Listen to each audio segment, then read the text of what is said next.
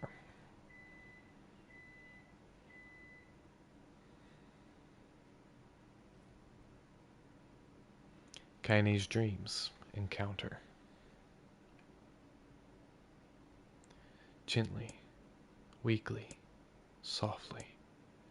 The shade, sure that its tormentor was dead, turned and stomped off toward the horizon, stopping along the way to bellow one final roar. Couldn't kill it. Shamed beyond imagining, Kaine tried to turn her head to the side, but only succeeded in coughing up a huge gout of blood. It was getting difficult to see, and only after a moment of fierce concentration did she realize that her left eye was gone. Laughing to herself, she turned her remaining eye to the ruin of her home and noticed a ragged stump of an arm resting a few feet away. Yeah, that's mine, she thought with a mad giggle. This is gonna make clapping a real bitch. cried a sudden voice from the depths of her mind. Finally gonna die, are you? Well, you had it coming. Go to hell, Demo, she thought, at the unseen assailant. Go to hell before I pluck out your eyes and feed them to a dog. The voice of her childhood terror evaporated into smoke, only to be replaced by another, more recent voice. Hold still, said the apothecary, materializing from the ruins like a ghost. I want to draw you. That way you can live forever. No, stop. I don't want to live forever. I want to die right here. I see, he said quietly. Well, if that's what you want. The spectral shopkeeper fluttered in and out of existence for a moment, then produced a piece of paper and sketched quickly. After a few seconds, he turned the page to Kaine and smiled. Since you rejected my offer, I decided to draw someone else. It was a picture of her grandmother, real as life. Kaine opened her mouth to thank the man, but stopped as the picture began to blacken in the middle. Before she could say anything, dozens of multi-legged insects began to swarm across the image, tearing at it with sharpened pincers. Stop! No! Don't hurt that picture! Kaine reached out with the remaining arm and waved futilely at the air. To her surprise, the insects fell off the picture and to the ground below, where they vanished into tiny black tendrils of smoke. Relieved, Kaine turned her good eye back to the picture, only to open her mouth in a silent scream. The sketch now showed her grandmother as she truly was, a smashed, unrecognizable lump of nothing. The apothecary smiled, then broke into a jolly dance. See that? He cried as he danced his jig. It's perfect now. She looks just like you. Ha cha cha ha cha cha cha. I look like that? Oh God. Oh God, I'm gonna die. I'm gonna die. Drowning in despair, Kaine laid her head back in the mud and smoke of her ruined house and waited for the end to come. But just before she let everything go, an unfamiliar voice began whispering in her ear. Ain't you got a wish, sunshine? The voice was vulgar and fierce at the same time, as if insanity had somehow found a way to take form. Kaine wanted to scream as the voice crawled under her skin, but her lungs refused to work. You know, a wish, like a prayer or something? Why don't you get on your knees and start praying to heaven? I don't know who this is, actually, so I'm just gonna keep... Please, invisible man in the sky, save me. Save me. Kaine finally resorted to shouting at the voice with her mind. I don't make wishes. They don't come true for me. I'm a curse, a freak. I should be left to die. The other voice boomed in her ears. Oh God, you are the best. Kaine glanced down and saw a black, shiny substance oozing from her leg. She tried to brush it away, but her remaining arm would no longer respond. The substance slowly crept around her feet and then began moving up toward the rest of her body.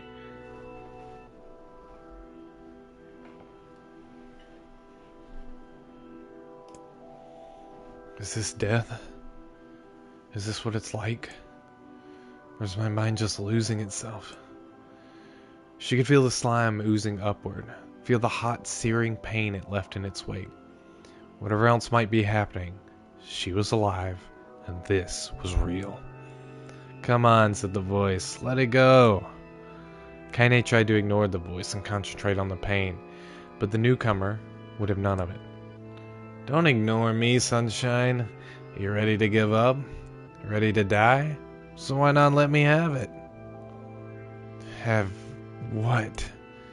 Your body. Come on, give it to me. Give it to me. I want to stand on the ground, feel the rain, taste the wind. The voice paused as if licking its lips. When it resumed, it was filled with mad, unabated joy. And I want to take your hands and use them to choke the goddamn life out of people. I want to tear out their throats and bathe in the blood just like before. In response, Kaine shifted her head and vomited. The warmth of it crept down her front and mingled with the pain of the encroaching black ooze. Are you a shade? Yeah, maybe. What of it? The slime reached her face, crept up past her nose, and slowly oozed into the socket of her missing eye.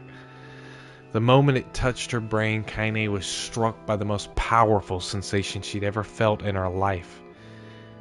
It was ecstasy. She wanted to scream with delight, but all she could manage was a small, whispered moan. Feels good, don't it? Asked the voice with a chuckle. Yeah, what can I say? Look, I know how to please the ladies. Now give me that body. Come on. Give me that body and I'll give you more of this feeling. It's a fair trade. A black lump began to protrude from Kaine's side. As she watched, it grew longer and thicker, eventually taking the form of her missing arm. I can see better, she thought. My eye must be growing back too. The slime reached up to envelop the rest of her face, but she managed to brush it away. Stop, she whispered, marveling at how she had regained her voice. Stop! The black ooze hesitated, as if considering this request, then quickly shimmered down her body before disappearing in a cloud of smoke. Ah, what the hell, sunshine? Screamed the voice. We had a deal. I thought you wanted to die. Grandma said, can't die yet. A brief image of her grandmother, bloodied and broken, flashed before her eyes. She saw the shade that had killed her and heard its mocking laughter, then closed her eyes and forced the image from her mind. Her whole body was quaking with rage. When she opened her eyes again, they burned bright red. That thing took my grandmother. I have to kill it before I die. Kaine glanced down and saw a mysterious pattern. The pattern of the shades. Burn itself into her left arm. Well, I'll be damned, said the voice cheerfully. Look at that, sunshine.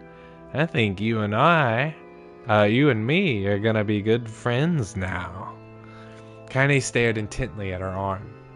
The more emotional she felt, the more the letters seemed ready to puncture her skin and begin infecting the rest of her body. The arm clearly had a will of its own now. Stop. Gotta stop. Holding her left arm in her right, Kaine took a deep breath and tried to calm herself. Come on, don't fight it, pleaded the voice.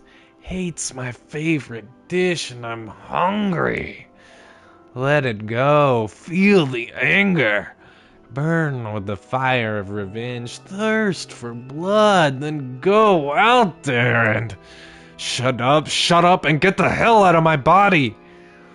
Your body? Oh, that's rich, sunshine. Real rich.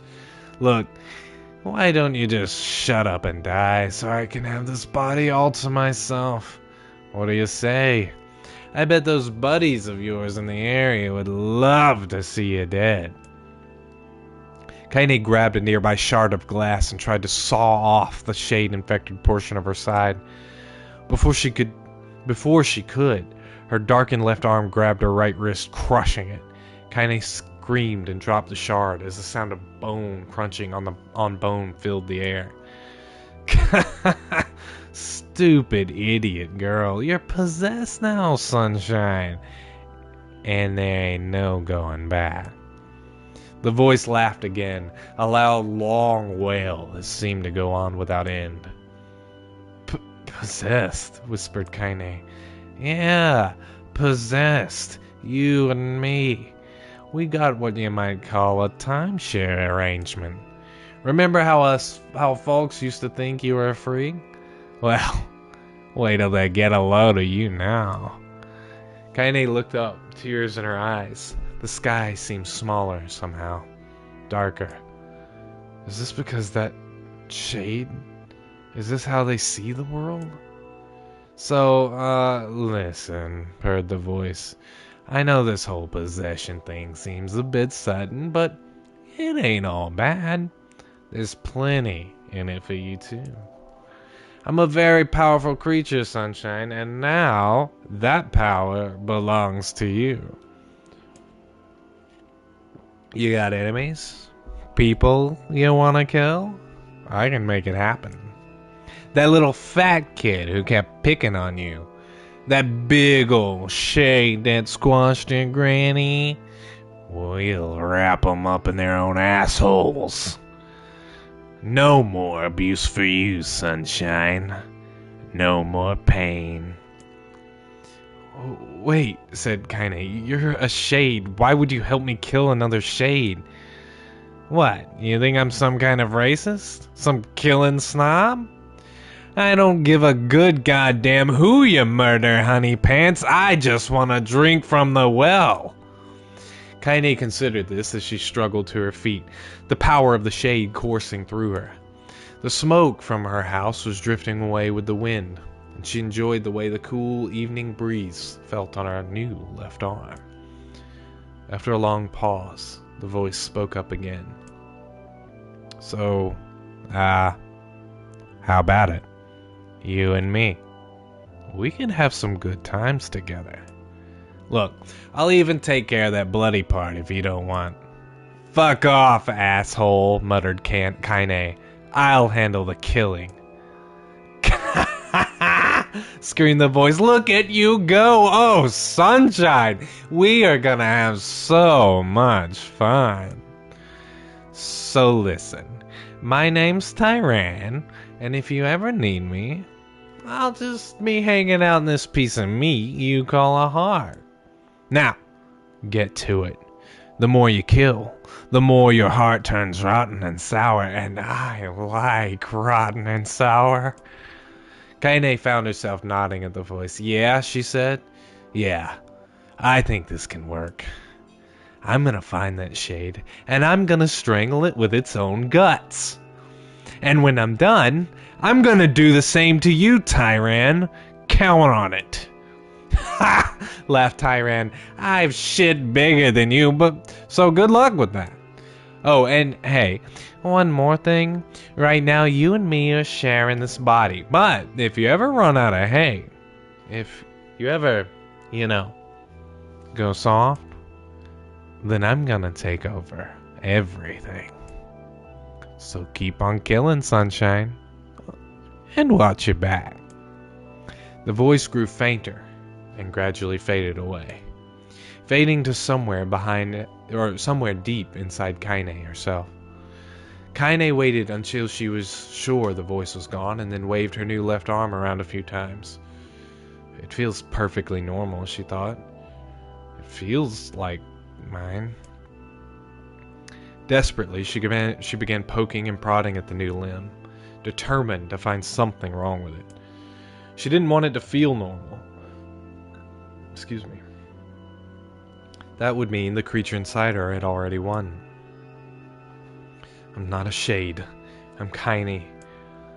Repeating this mantra in her head, she slowly began digging through the rubble of her house, being careful to ignore a certain red-stained spot in the corner.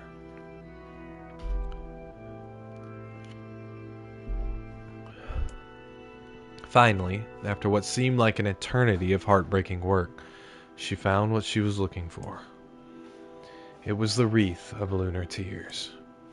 Though it had been through hell and back, the garland's petals were as bright as ever. Kaine started to place it in her hair, and then slowly lowered the wreath and stared at it. I'm sorry, Grandma. I'm so sorry. But I don't deserve to wear this anymore. I'm possessed, corrupted, a freak. And this time, I don't think there's any going back. Holding the flowers to her heart, Kaine fell to the ground and sobbed. As night gradually lightened to dawn, and the people of the area rose to their daily lives, she remained in that position, as if tears could somehow wash away the horror that now infected her world.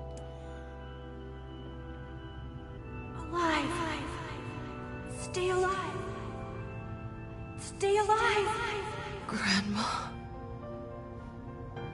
Kaine, you gotta live! You gotta come back to us!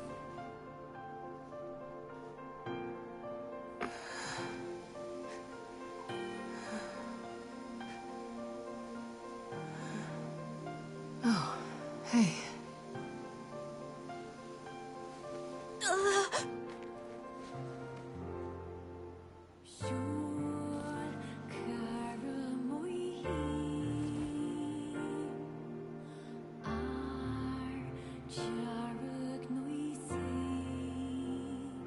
Emil, you were the one calling me, weren't you? You still recognize me? Of course. I knew you right away. Thank you, Kaine. Welcome back, Kaine. Wow, you grew up.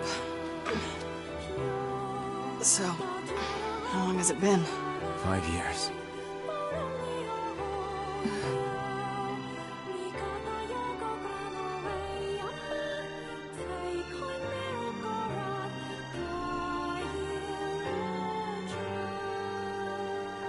Shit. That's a long time. Any luck with Yona? We are still no closer to finding her. We need a way to locate the Shadow Lord. By the way, this is for you. Is that a lunar tear? It's not as good as your grandmother's, but I tried. No, it's great. Thank you. That scene means a lot more between her and Emil. Kaine waking from her long petrified sleep. Emil's unflagging kindness. Our reunion was a happy one, and we let it wash over us like rain. That is, until Devila and Popola had to go and ruin it all. Yeah. Are you kidding me? You can't be serious! Please, try to understand. People are tired and scared, and... I'm sorry. I'm sorry you have to bear the brunt of They that. should have just cut their heads off right here, right now. This is crap, and you know it! It's okay. We can sleep outside. No one's sleeping outside. You and Kaine saved this village, and now they want to run you out? People are afraid of us. And really, I understand. I mean, look at me. As long as you're still with us, I can deal with it. Right, Kaine? I'm used to sleeping outside. But... We'll see you later. Sorry about this.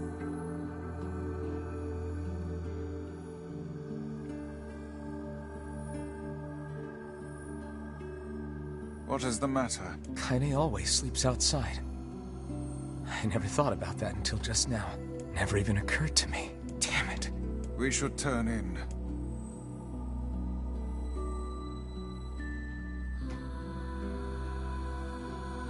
I didn't get much sleep that night. For the first time in my life, I hated Devila. It won't be the last. For the first time in my life, I doubted Popola. But those feelings are pointless in the end. They said and did what they did for the sake of the village. To protected from the horror of the Shades.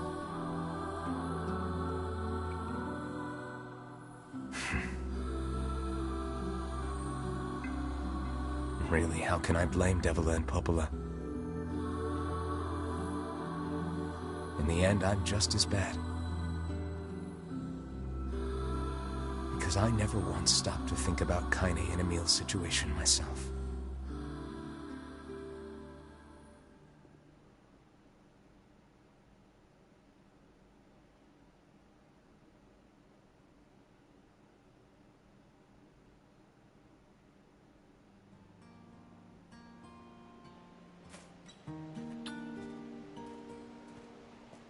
My cat wants me to feed her.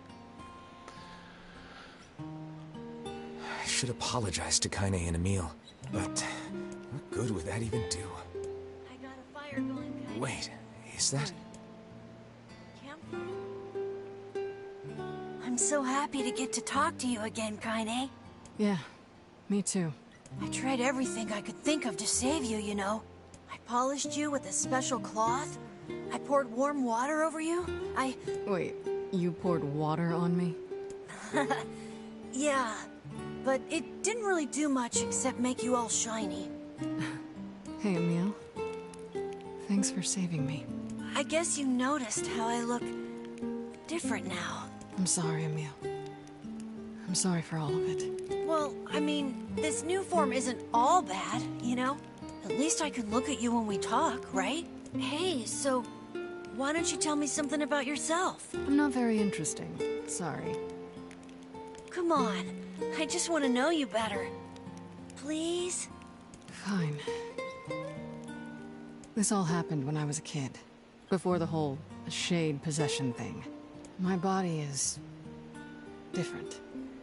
And when the villagers found out about it, they started treating me like a freak. But one person, my grandmother, accepted me just as I was, no matter how bad things got. She gave me the strength to keep going. She's really special to you, huh? Yeah. Oh, hey! That gives me an idea. Since we cured your petrification, we should start looking for a way to cure your possession in my body. I know we can do it if we all work together. Heck, it'll probably be super easy. Let me guess. More warm water? Okay. Can we just forget I told you about that?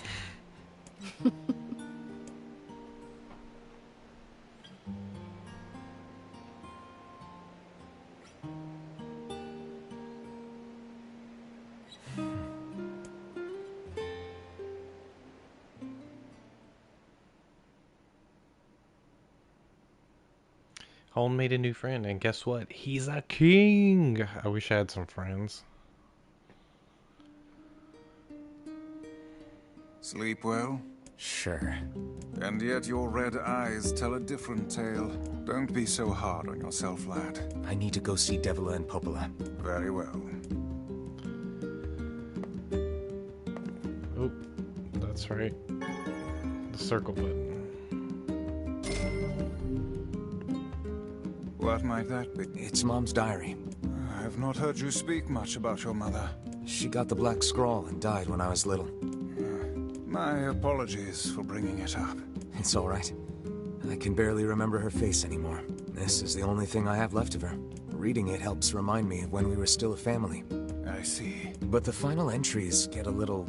strange. In what way? Well, here, take a look.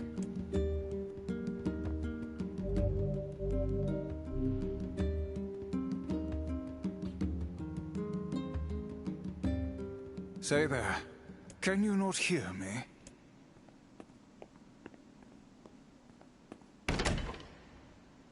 Oh my god, what am I wearing? Why are you standing about like a slack-jawed Why am I ninny? so buff? Sorry. What Felt the? like I was dreaming or something. Sleeping on one's feet is quite the talent indeed. Come now, there's the door. Right. Let's go. Oh my god, I can probably open that door with the sound of my voice.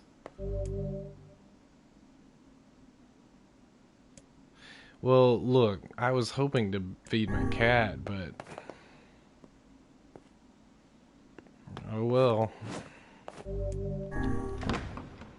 Sorry, Ren. Holden and Vicey are always together. He says even though they argue a lot, they're actually good friends.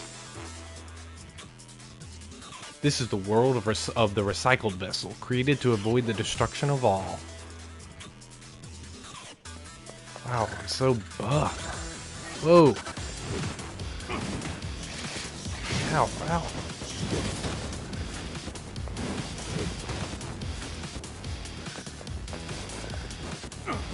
I need a different weapon. Nope. A different one. There we go.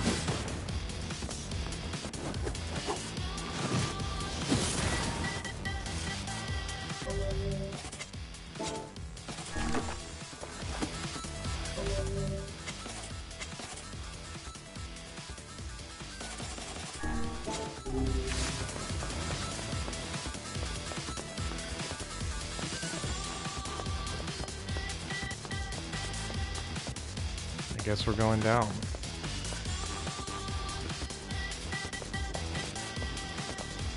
Although I definitely hear another bat.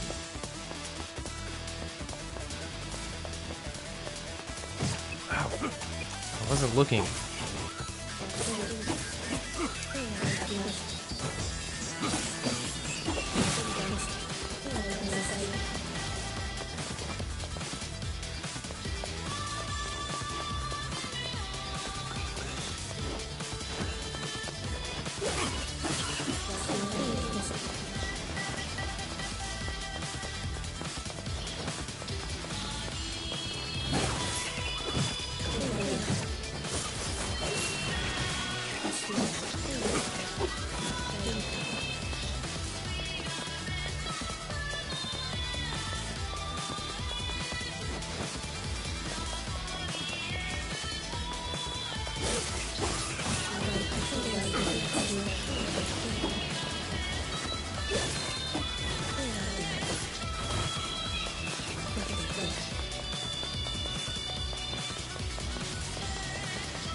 The Black Scrawl, a lost destiny, a white book of false truth.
soldiers of salt, calling forth white death. They are legion, those who plunge the world into darkness.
Annoying little bastards.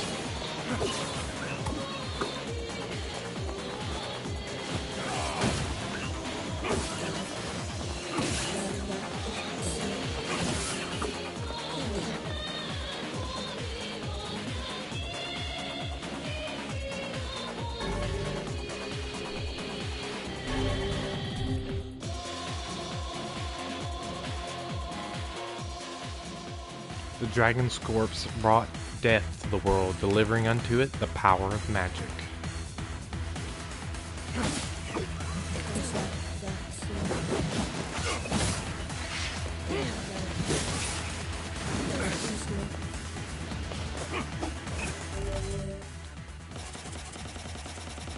I want to see this fool's embrace. Whoa, sick!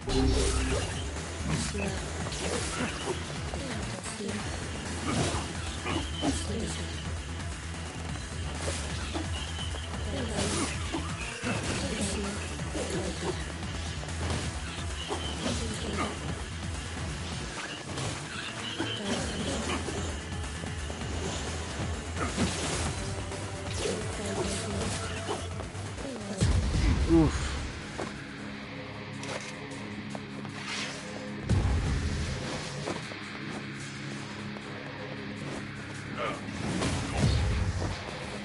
Remind me, when was the first mention?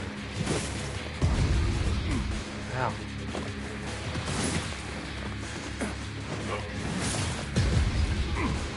Get my ass kicked.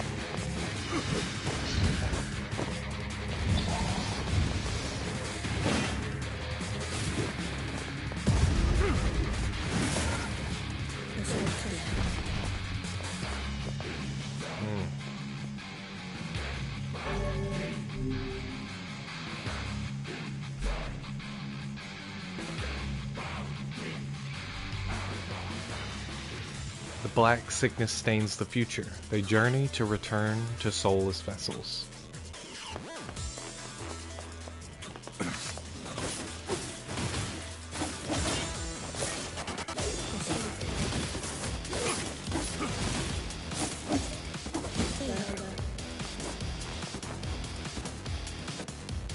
Oop.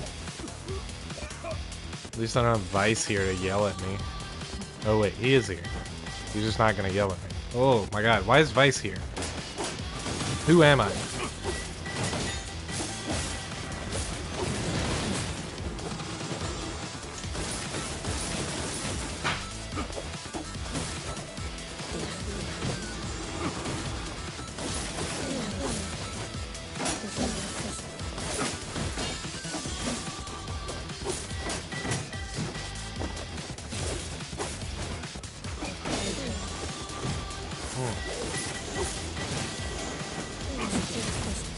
That was awesome. How I used him like a shield.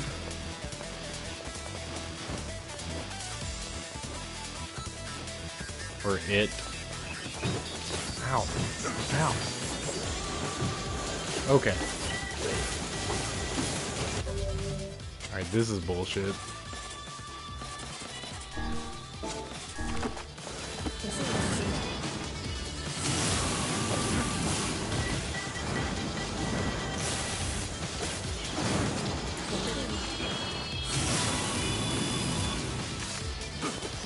Devastating.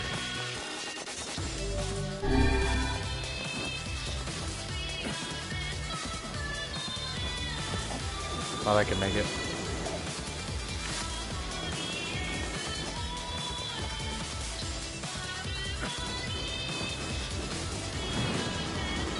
Ooh.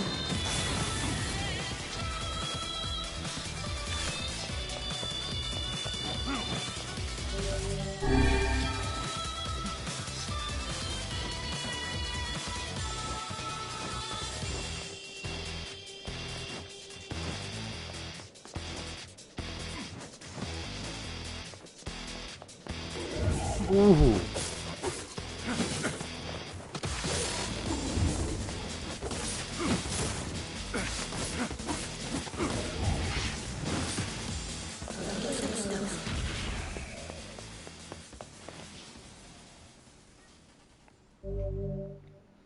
Kabuki.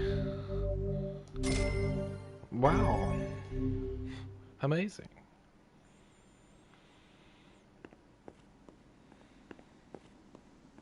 Oh.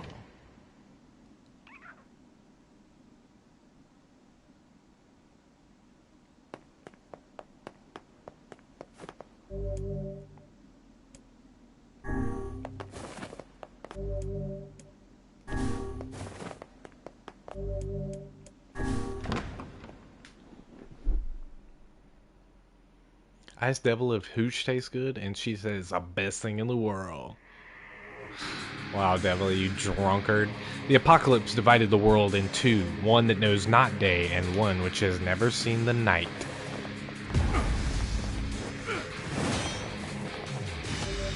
Oh. Okay. The music is dope.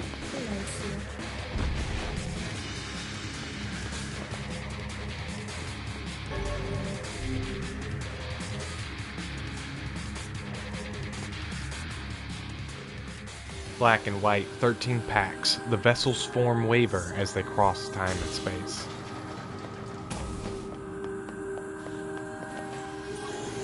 Ooh. Ow, ow.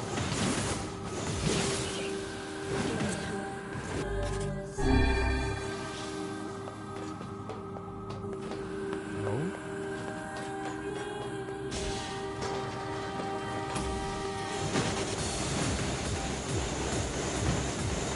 Oh, it's the wrong thing.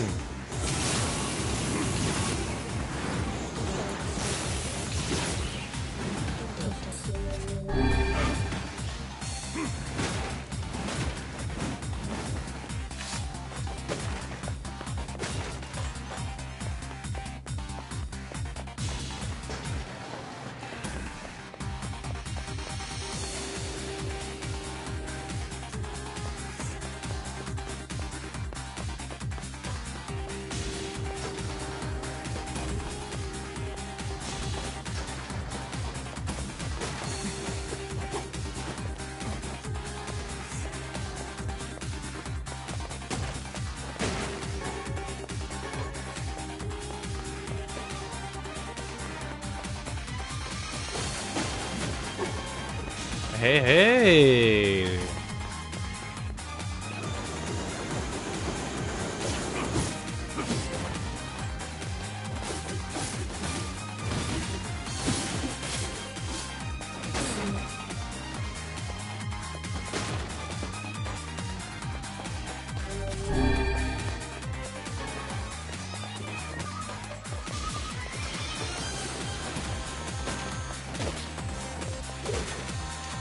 Seems we have been shut in. Oh, so you do talk.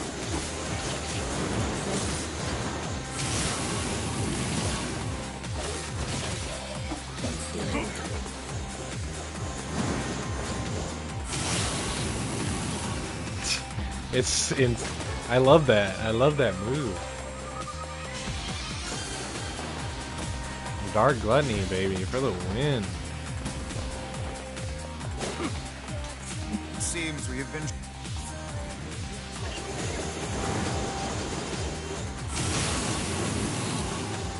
I blasted 2 of them. It's amazing. Give me more.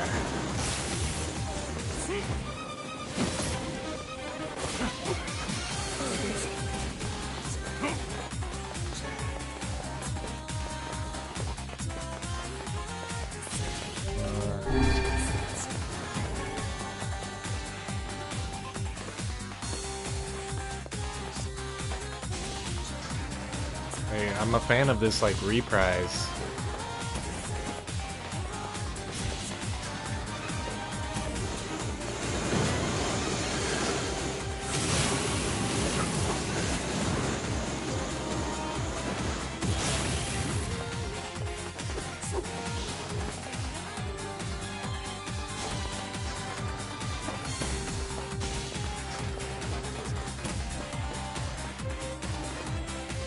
Seems we have been shut in.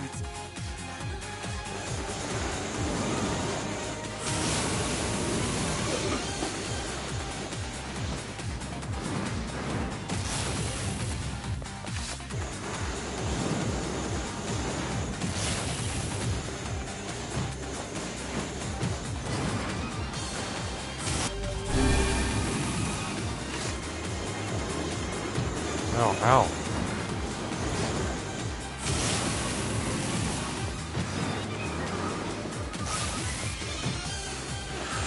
Woof.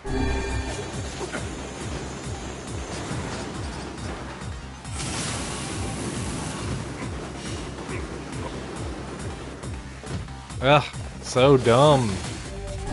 So bad and dumb at video games. Alright.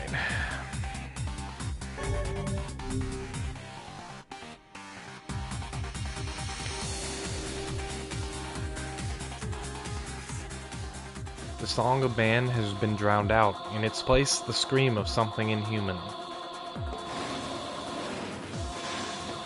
Alright.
Honestly, I don't have a good enough brain to remember these seeming like journal entries. You can't ask me to read a journal entry, a short snippet, and then make me fight and do that over and over again and expect me to walk away With ow.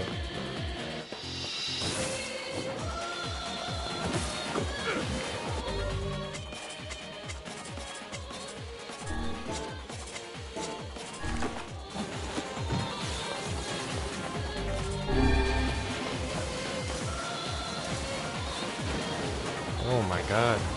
Alright. Let's do it then.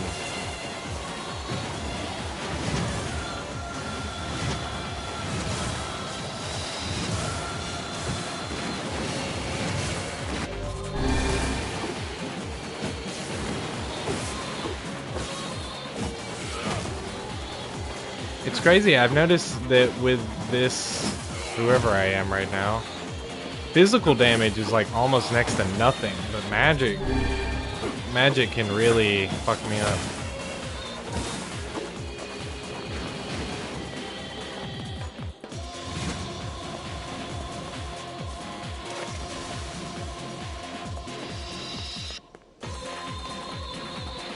What's next? Alright.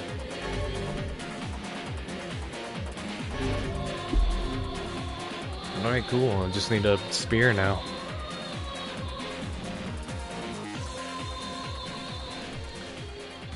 The sky falls with the dragon. The world ends this day.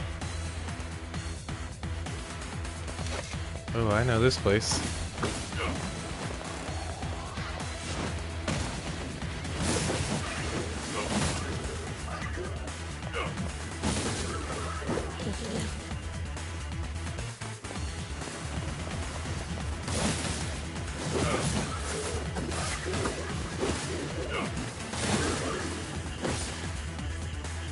Oh, still up, eh?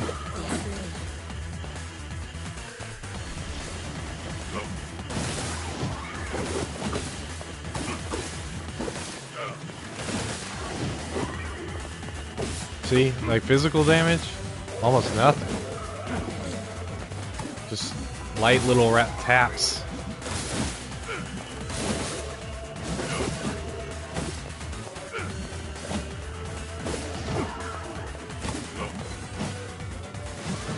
Ow. Oh, God.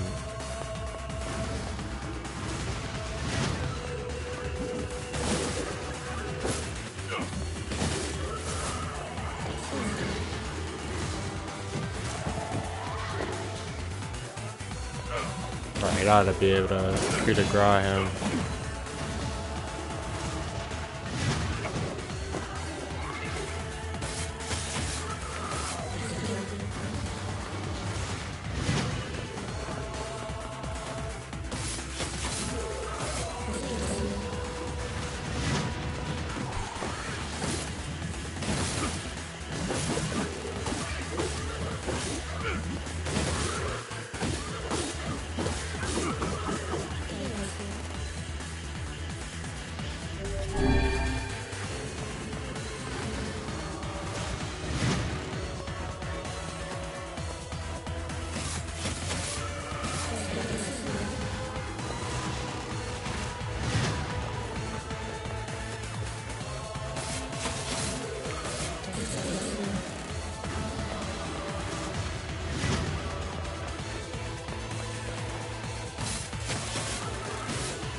Wow. Very cool looking swords.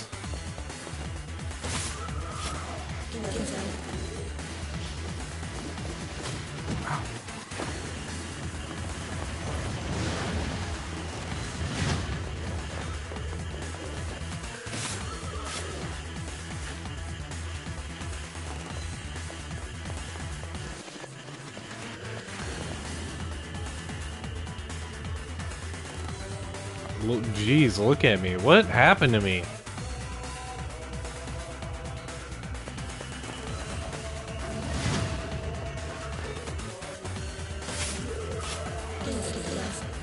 Or maybe I'm pop. I kind of look like Papa NieR.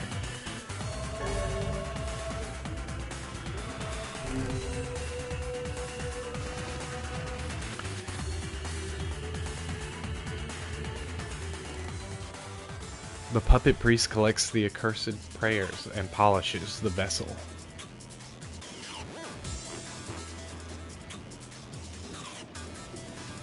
What the?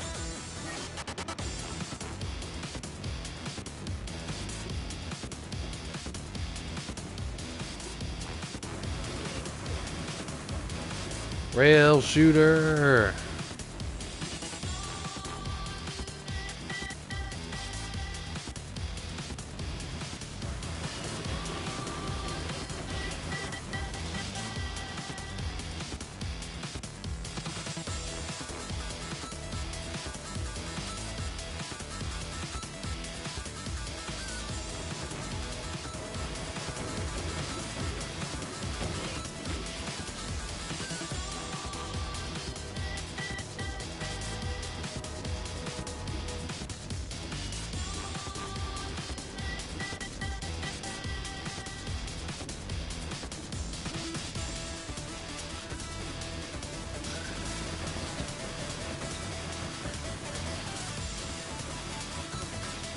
Oh god.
Four?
Alright, that was weird. That was really, really weird. Samurai outfit, baby. 4,000 experience points. 3,000 gold.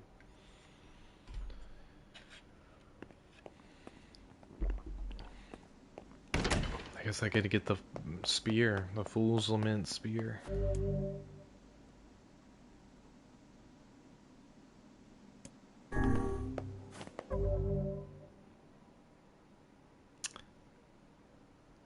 $32, $33. It's fine. I hope this is not a mistake.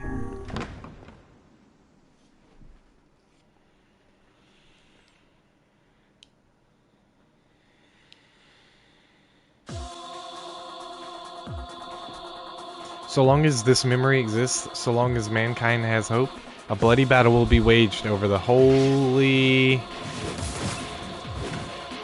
I don't know what...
The rest of it was so easy, you know, I feel like I gotta live a little dangerous.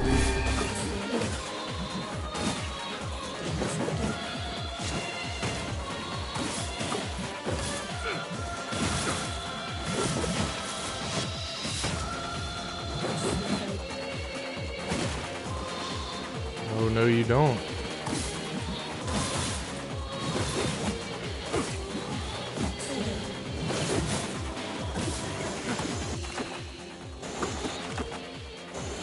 Not what I'm trying to do. There we go.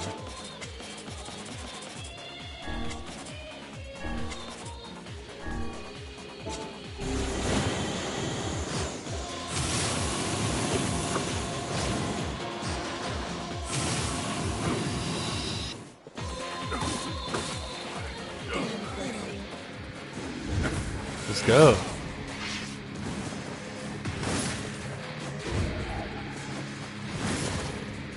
Oh wow, he doesn't take the massive amounts of damage I normally dish out.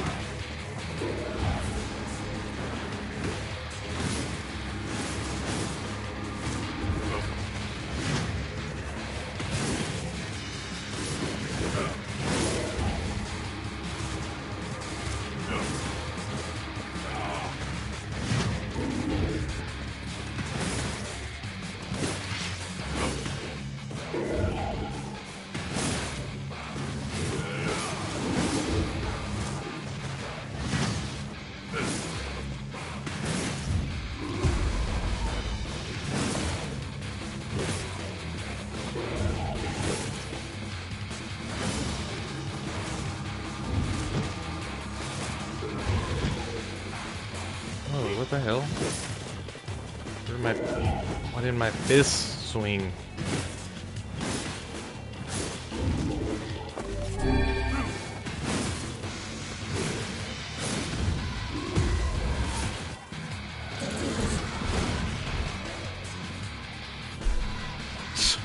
Pathetic.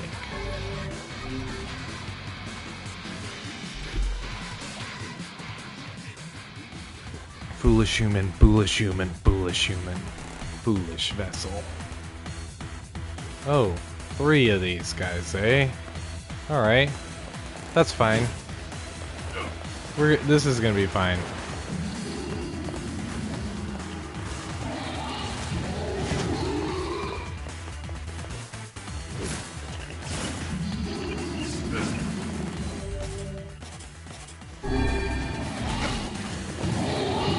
Ooh.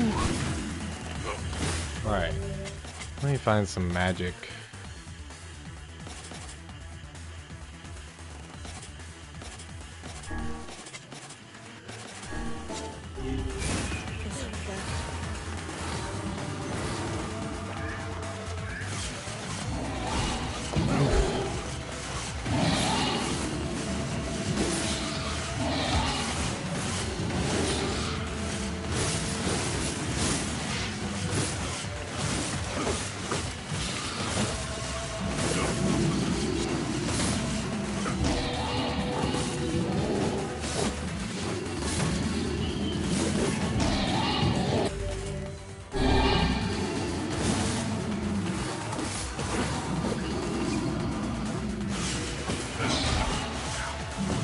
Ow.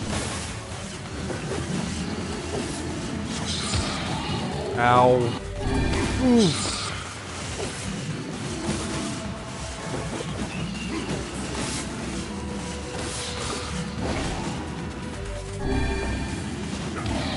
Ow.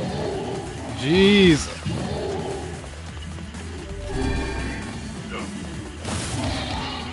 Christ.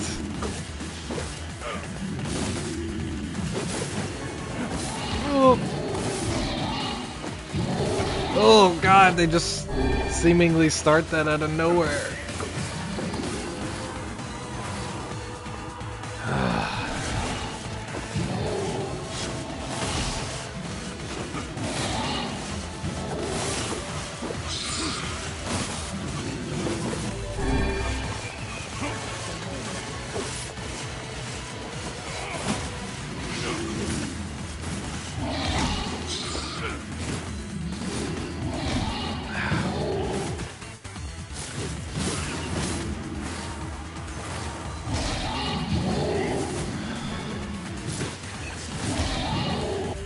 Jesus. I'm very lucky there's like infinite medicinal herbs in this room. See. Alright. Is that enough?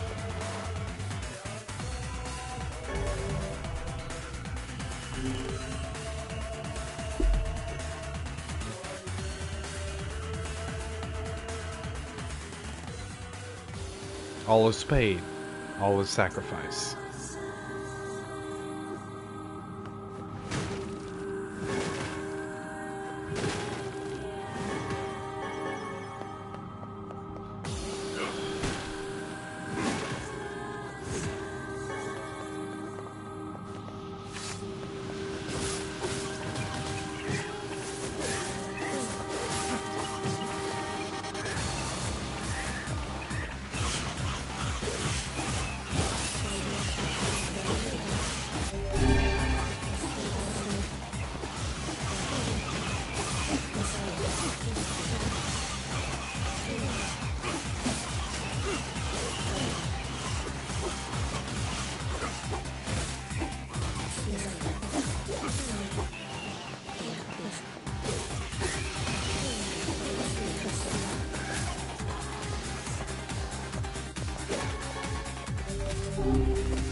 Someone's about to, like, just get walloped. Oh, Seems we have been shut in. that sucks.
Eagle egg.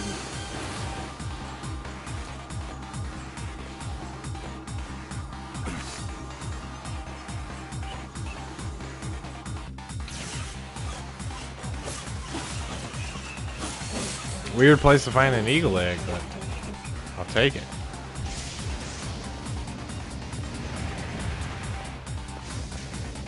It seems we have been shut in. Yeah, nice. Can you just stop?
Fool's Accord. Cool.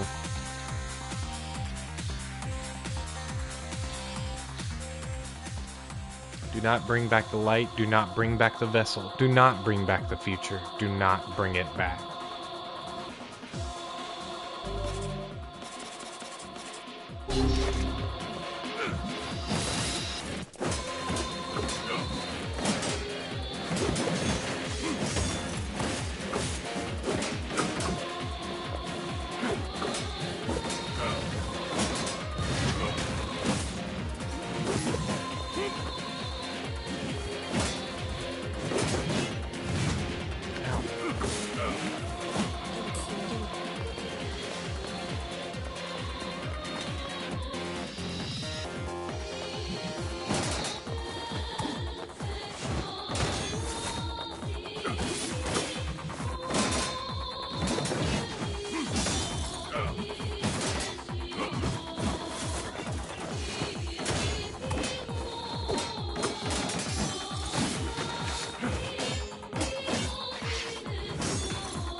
What?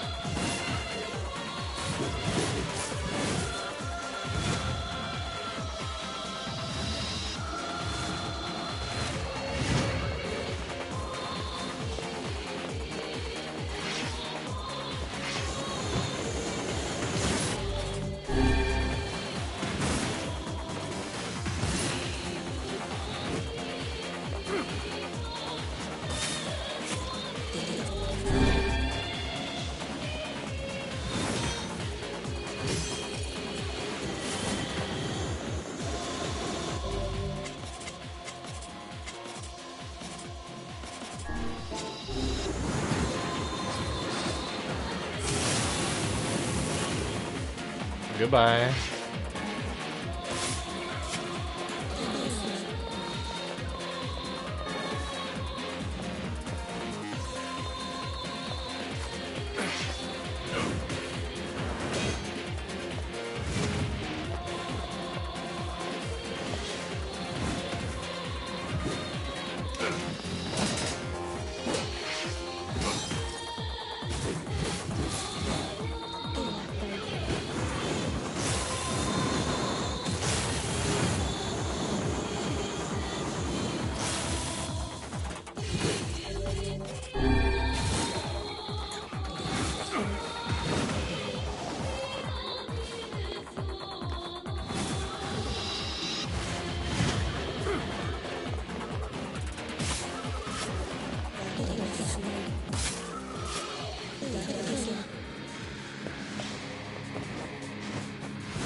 Ugh, I gotta remember that those geysers are not my friend. Ooh, get out. Man, he's fast with them.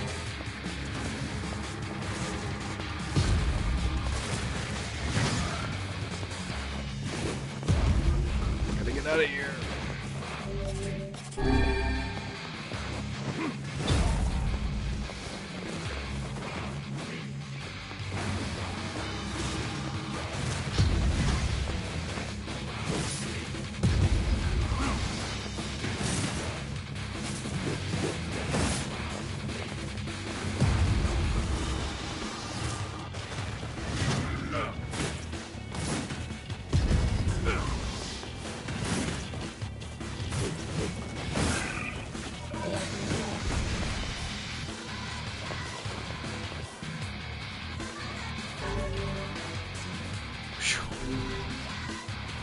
I feel great today. No cough, no fever. Watch out, world, because the Yona's coming out to play.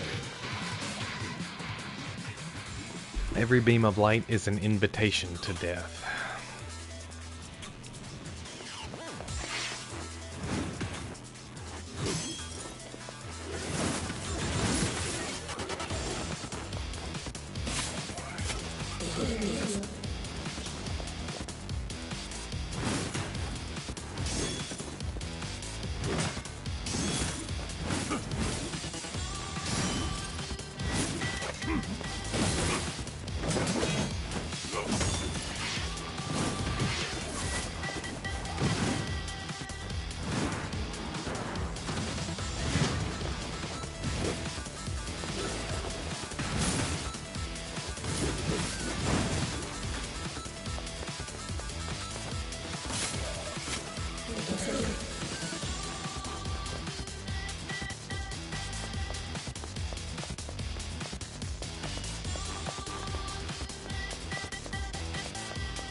Alright, it's getting a little tough. It's starting to get a little tough.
Ah, you piece of shit.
Whoop!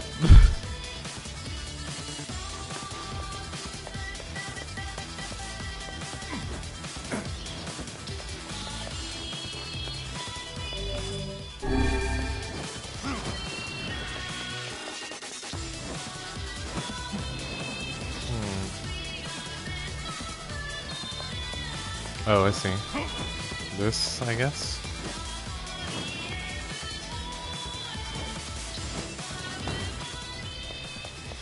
Alright, big boy.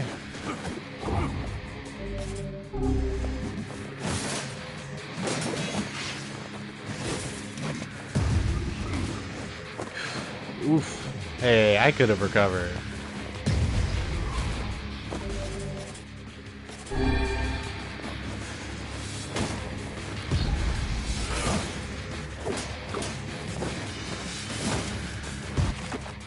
Oops, I keep hitting that. Don't mean to. Alright, we better get Dark Hand back out here.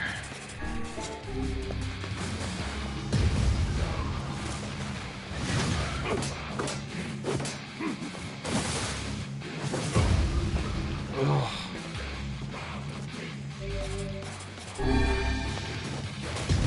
Oh, this is not good.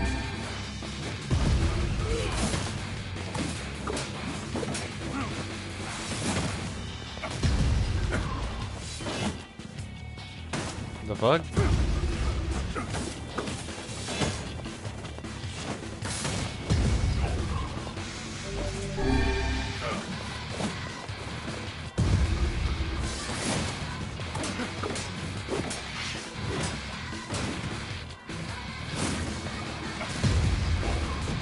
Shit.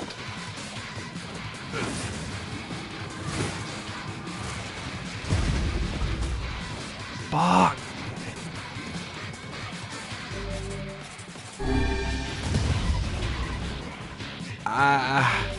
I can't even breathe. Alright, maybe the thing at the very beginning said I couldn't jump. Maybe it was preparing me for this fight.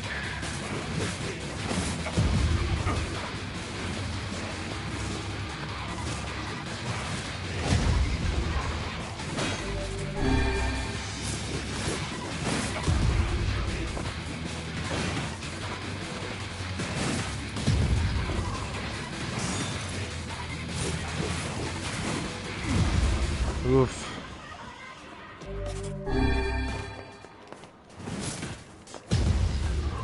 Shit.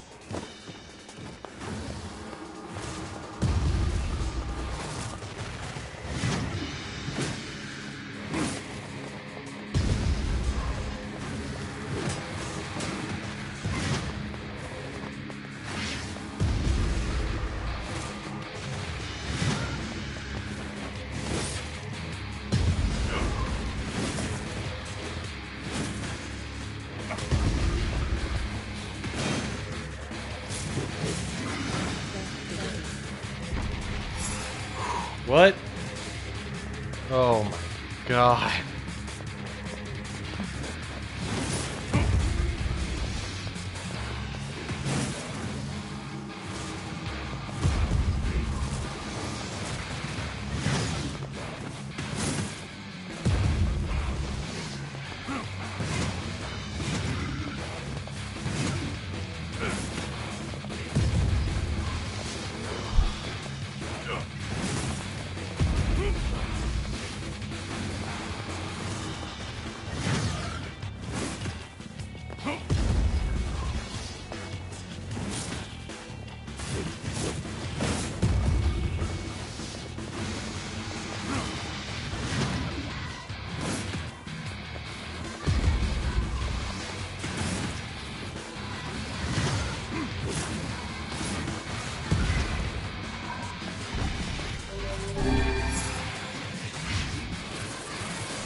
Oh, that's my last healing salve.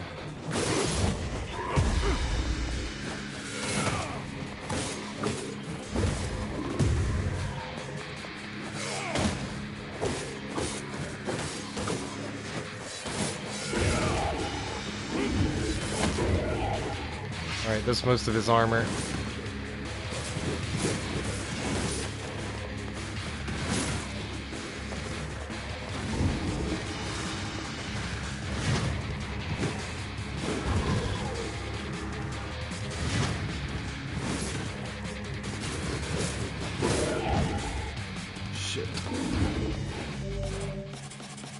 Okay, I think some of these flowers will do it. Cool, cool. I have 2. I've got 10 recovery potions.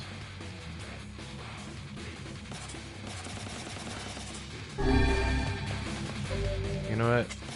Something I should also be using.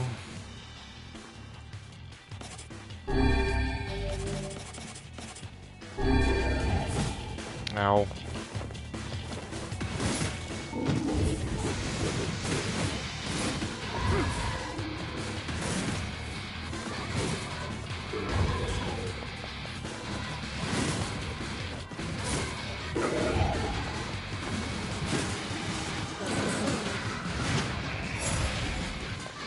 Oh, you gotta be kidding me. I can't keep going.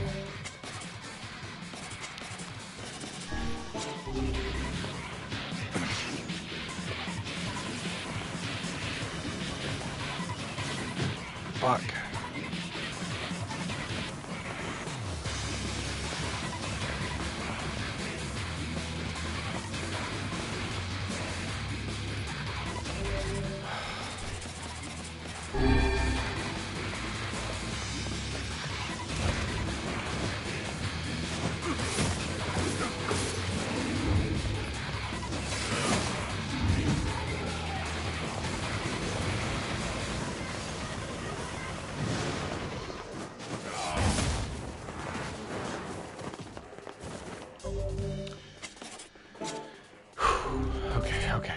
It's okay. We got this.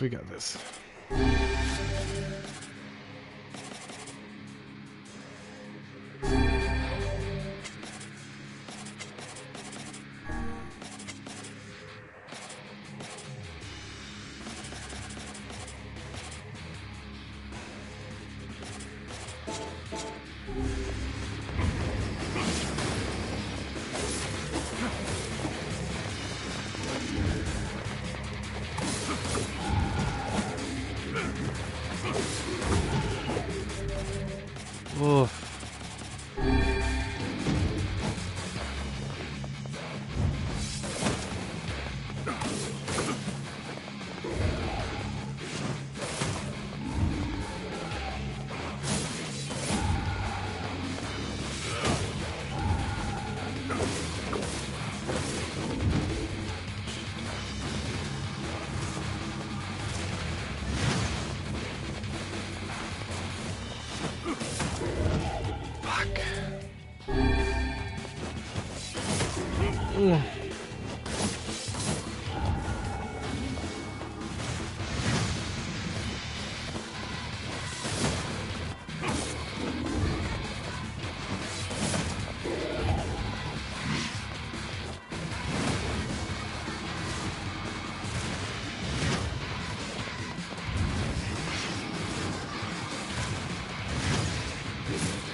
Damn, he hit so hard. Okay. Oh, that's my defense capsule's gone. That's why it was a lot more. Please, oh thank God.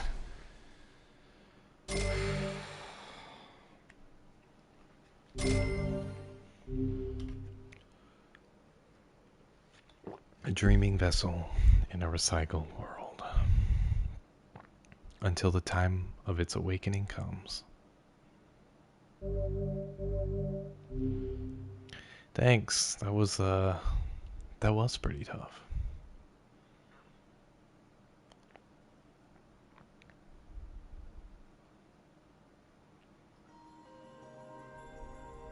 Is that all? Huh? Is that the final entry of the diary? Seems that way. Interesting. You figure anything out? I fear not. Yeah, I'm not surprised.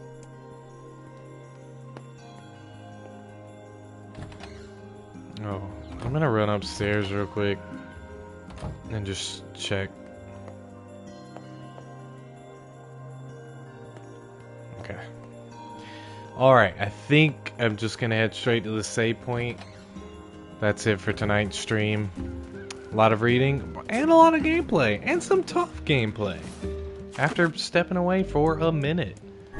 So thanks for joining me. We'll continue working on this soon.